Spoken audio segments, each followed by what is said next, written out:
Hello, Kako. How you folks doing? Welcome back. My name is Armando. In this video, I'll be covering the history of Lahaina as told from a local guy. So let's get started.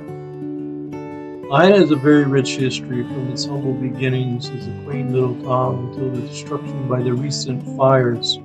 Now, in the 19th century, Lahaina was a real paradox of people and values. The monarchy, there were several eras, there was 5 different ones. Monarchy Era, Whaling Era, the Missionary Era, the Plantation Era, the Tourism Era. Cover each one separately. Beginning with the Monarchy Era. Lahaina served as a spiritual center for Hawaiian royalty. Lahaina was the island's first capital under Kamehameha III. He became Hawaii's king at age 10 upon the death of his brother Iolani Liholiho. Liholiho had abolished the old kapu system. That's where men and women could not dine together, women were kept out of temples, and that could even put a commoner to death if even his shadow fell upon the home of a chief. There was a lot of kapu that Kamehameha II abolished. It was in Lahaina that King Kamehameha III drafted the kingdom's first constitution and instituted the Great Mahalo that let commoners buy their own land. Now, my grandfather was involved in that. He helped the Hawaiians in purchasing land. And my grandfather was mainly lived in the Wailuku area, but he helped the Hawaiian people during that period. Great Mahalo. Showing pictures of Kamehameha III and the Great Mahalo. Now, that was in January 27, 1848. Foreigners wanted the right to own land. Hawaiian culture did not have the concept of land. You didn't know. Hawaiians never owned land, private property. They never knew that. So my grandfather helped out in that regard. It was believed that private land ownership would make Hawaii more like foreign countries, and thus less chance to be taken over. Okay. Now, the Whaling Era. Get into the Whaling Era. Now, the rowdy whalers, a lot of times Lahaina was an R&R place, rest and recreation. As a lot of them would drink too much alcohol to get rowdy. They clashed with the Christian missionaries quite often. And Christian missionaries, they helped the Hawaiians set up laws where curfews where they couldn't come in the evening or whatever, and they couldn't sell alcohol, etc. So there was a lot of things or laws that were set up, and Christians and missionaries helped Hawaiian people do that. Now, Lahaina was a whaling ship, as I mentioned, R&R destination, which led to clashes with Lahaina's influential Christian missionaries. We're bent on protecting the native community from the drunken excesses. They built a sturdy prison, Hale, also of irons. It was built near the harbor, mostly for the incarceration of unruly sailors, drunk sailors. Now, the whaling era only lasted from 1830 to 1860, so only 30 years, short period.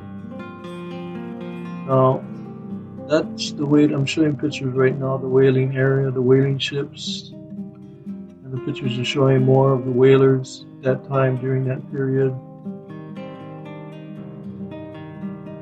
Now, at the same time, as I mentioned before, was the missionary era.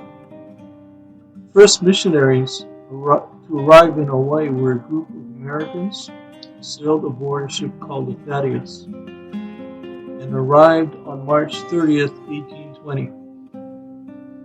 Among them were Hiram Bigham, his wife Sybil, and Asa and Lucy Thurston.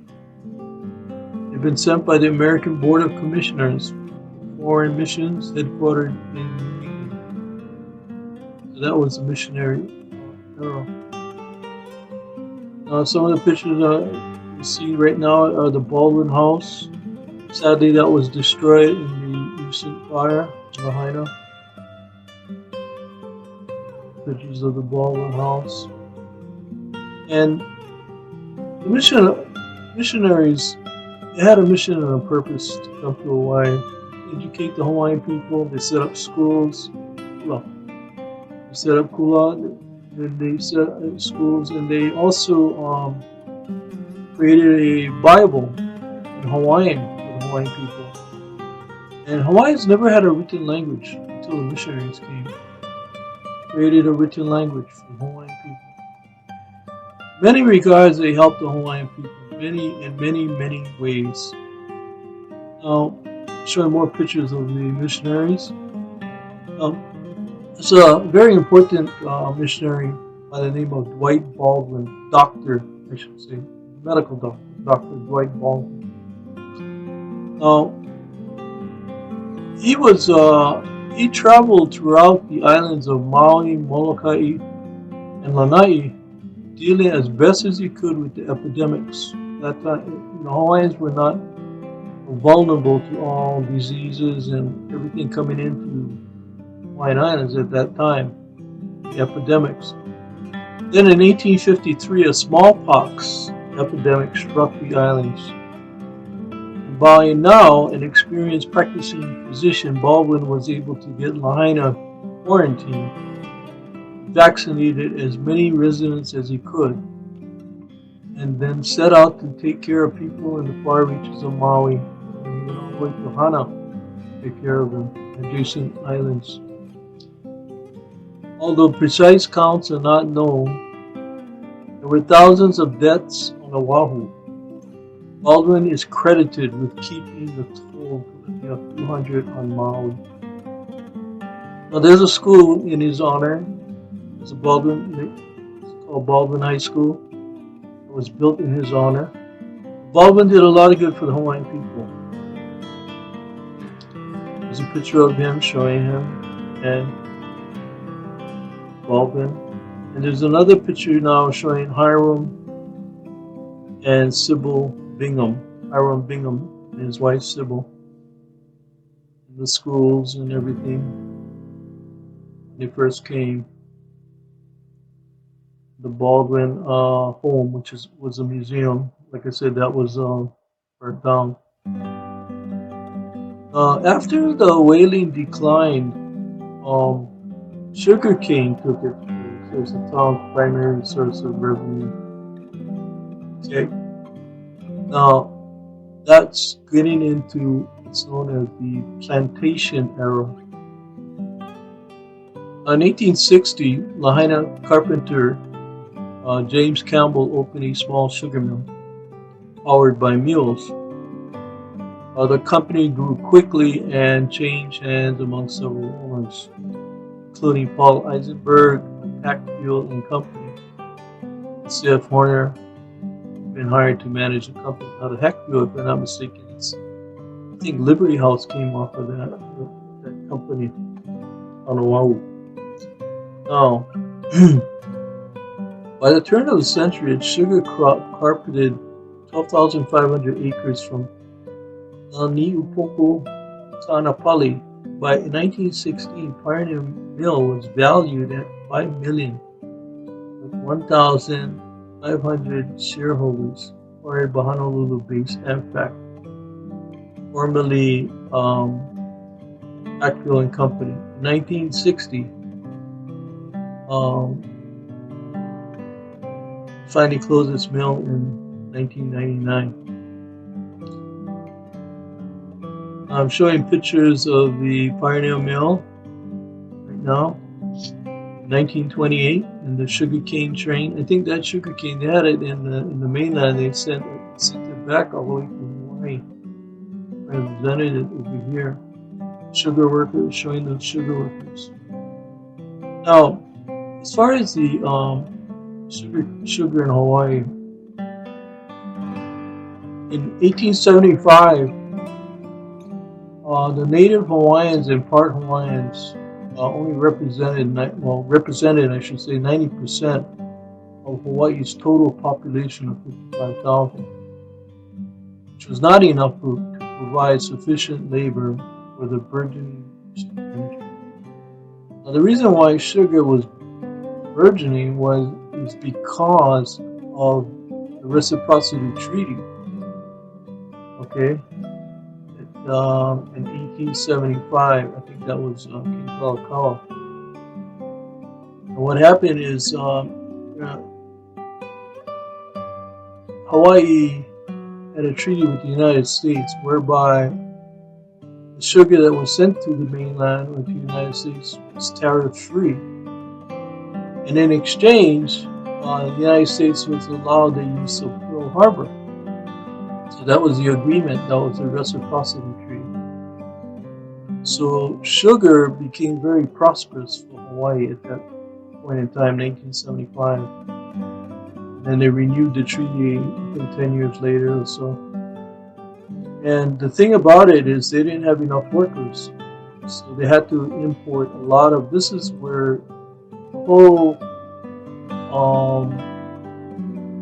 makeup of Hawaiian population, the ethnic makeup of Hawaii changed, because now workers from a lot of these foreign countries like Japan, the Japanese, it came like, I think it was around 1866, Ganemoro. Then you had, I think the Chinese came around 1855, 1856. And then after that you had the Filipinos. They all had different camps, plantations. All had different. They had the Japanese camp. They had the Filipino camp. They all had different camps. But when they came to Hawaii, they worked on the sugar and plantations, and also pineapple. Not only sugar, but pineapple. They stayed. A lot of them came like the Japanese, they had like a 3-year contract, and they could save their money and go back. But a lot of them ended up staying. Same with the Chinese. A lot of them stayed in Hawaii, and they ended up opening up businesses. So the pictures you're going to be seeing now, a lot of these businesses in Lahaina were owned by Japanese, and you'll see that coming up very shortly. And today, a lot of people perished in the Lahaina fire recently with Philippines, because a lot of them came here as workers during the Plantation Era. Then after the sugarcane died, the mines of sugarcane right in the mill, a lot of them went to work in the hotels in the west side. So that's the story behind that, anyway. So now, by the turn of the century, however, the island's population had tripled with the influx of imported Chinese and Japanese laborers, as I mentioned. By then, accounting for 56% of the population. So you see how the makeup of the population changed by the importation of labor, foreign labor. Now, I'm showing you pictures right now of Front Street in Lahaina in the 1930s. It's old pictures. Now, there was a person there by the name Rikiichi Kawaguchi. Now, this shows a picture of him standing in front of his delivery truck across Front Street from his successful seafood market. So he had a seafood market, and then and the next picture shows his family,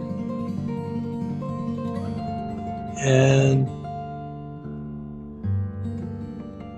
next picture after that is the Fuji service station. Now the Fuji service station, this is let's see, Sadao and Mitsui Fujimura built food service in 1929. They operated the station with a cousin who ran the garage. building's basement stored car batteries and tires, and served as a playground for the Fujimura children. Like most of the Front Street families, Fujimuras lived at the place of business, so a lot of them lived wherever their business was. They lived in the same area. In a two-story structure, propped above the ocean with coconut stumps.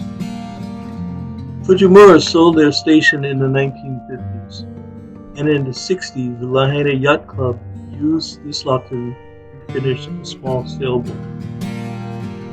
Excuse me. That's the story behind that. Now, Okidani building, built at 834 Front Street by the Taba family in the 1920s, and sold before World War II to the Kidanis, who are shown in the next picture, who lived upstairs and ran a series of front businesses for more than 30 years. So that's a picture of the Kidani store, the Kidanis in front. Now, the family manufactured potato chips and operated a Simon restaurant, mom and pop's grocery store, even a 24-hour taxi service. So, like I said, a lot of the people, Japanese, just ended up and went into business, showing you what they went into. Now, the Queen Theater screened American and Japanese movies, including adults-only films on Friday nights, weekend matinees in the 1950s, which cost 12 cents for children and 25 cents for adults. Wow. Preceded by 15-minute serials featuring Zorro. Hey, I used to like Zorro. I was a kid. The picture is showing a picture of the Queen Theater. Now, the Seaside Bar and Restaurant replaced the Kozaki Hotel in the 1940s. Business is especially brisk during showtimes at the Queen Theater, when folks rushed across the streets for snacks at intermission. Now, the Miyahara family lived upstairs and endured many tidal wave evacuations over the years. So, cool. And in 1968, Mrs. Miyahara moved her restaurant, Nagasako building at the corner of Lahaina Luna and Front, tiny close of where the name is. It shows a picture there. Now, next picture I'm going to be showing you is the Lahaina Bakery. Longtime Lahaina residents remember this bakery. It was the town's hottest late-night hangout. During the 1950s, it was a popular gathering place for teenagers who stopped in after a Lahaina Luna school football game or at a dance at the Armory Hall. Showing you a picture now of the Lahaina Bakery in the 1930s. Oh yeah, and then the Memorial Day Parade.